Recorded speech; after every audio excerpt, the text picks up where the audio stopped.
Smokey Eyeshadow tutorial for hooded eyes.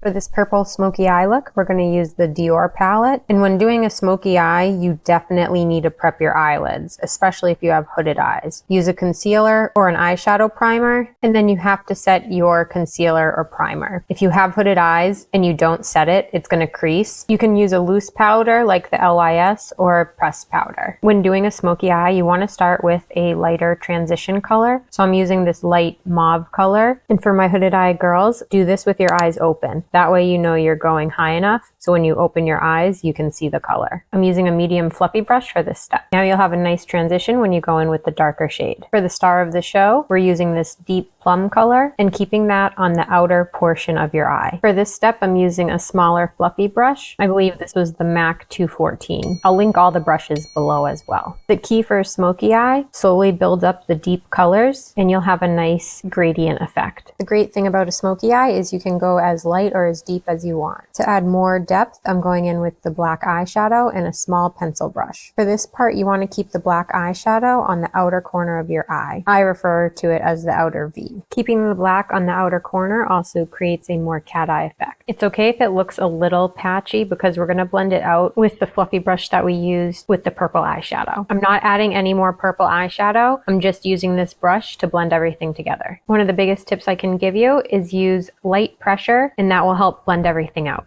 Then go in with the light mauve color and place that in the center of the eyelid. Then you'll add a lighter color on the inner corner to help open up the eye.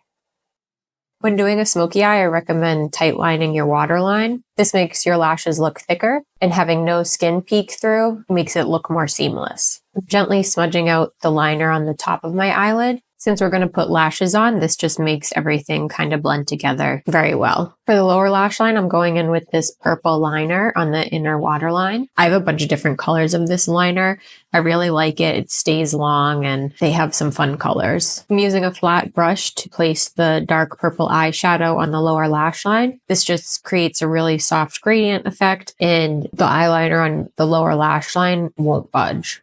Then curl your lashes and go in with some mascara. And you can apply a lot of mascara if you decide you don't want to wear false lashes. Because the eyeshadow is so dark and smoky, you can get away with some thick mascara. This is the KVD tubing mascara. Then put on your favorite false lashes. These are half lashes from Amazon. I'll link my favorite below. And then this is the velour tool that I love using. Since we're doing full glam, you have to hydrate your skin. So this is the Merit Essence and Cream. And then I'm going to start by underpainting. This is the Dior contour stick, which I've absolutely been loving. It goes on really creamy and blends out so seamlessly. I'm using the Real Techniques contour brush, which is one of my all-time faves, especially for buffing out contour. I will link that below as well. Then using the Dior concealer. This is a tiny bit dark for me.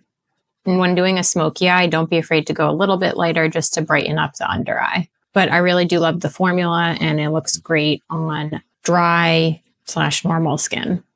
And this is my favorite brush for buffing out concealer. It's a super affordable brush. It's the Jessup Beauty line and it comes in a pack. So I don't think they sell it separately, but I will link where you can buy it on Amazon below too. When buffing out your nose contour, use a smaller brush just so, and you don't have to go back in and fix it. This is just like a small fluffy angled brush, which works perfectly. Then using the Dior Forever foundation, and I'm doing that by stippling. This way you can get a full glam look without looking cakey or like you have a ton of makeup on and you end up using way less product. This is one of my favorite ways to do a full beat. Would you be interested in seeing a foundation makeup tutorial with this technique? Let me know in the comments. Then to make sure everything's blended, I just go in with a damp beauty blender. For blush, I'm using the new Hourglass liquid blush. I've really been liking these. They go on really easily and they're pigmented, but really easy to blend out. Then go in with some setting spray. I like using the MAC Fix Plus, especially once I'm done with all my creams. It just makes everything sit really nicely on the skin. and then buffing out any creases and setting my under eyes and my T-zone. This just locks everything in place, and if you get oily in your T-zone or certain areas, you can powder and your makeup will last all night. Adding some bronzer. I like using a matte bronzer, but that's just personal preference. This is from K-Boss, and it's pretty affordable. I really like it. And the undertone is perfect for my skin. Then I'm using the Dior Pink Blush. This is one of my favorite blushes. I know it's really expensive, but I think it's worth it. Since I have a rounder face, I'm keeping the blush higher up on my cheekbone to give a lifted effect. Now we're almost done. I'm doing my brows. You can do it before or after your foundation, but I like doing it after. I'm using the Anastasia Beverly Hills powder in the shade Taupe. Now for the bold lip, we're using the Anastasia Beverly Hills lip liner in Blackberry. If you're not a huge fan of red, try a color like this. And then for the lipstick, I'm using the Kosas lipstick in Star Power. This is just a really fun, bold lip color. Here's the completed look. If you learned something in this tutorial and have the confidence to wear that bold eyeshadow and bold lip, give this a thumbs up and follow if you're going to try that smoky eye. Makeup tutorials on my page.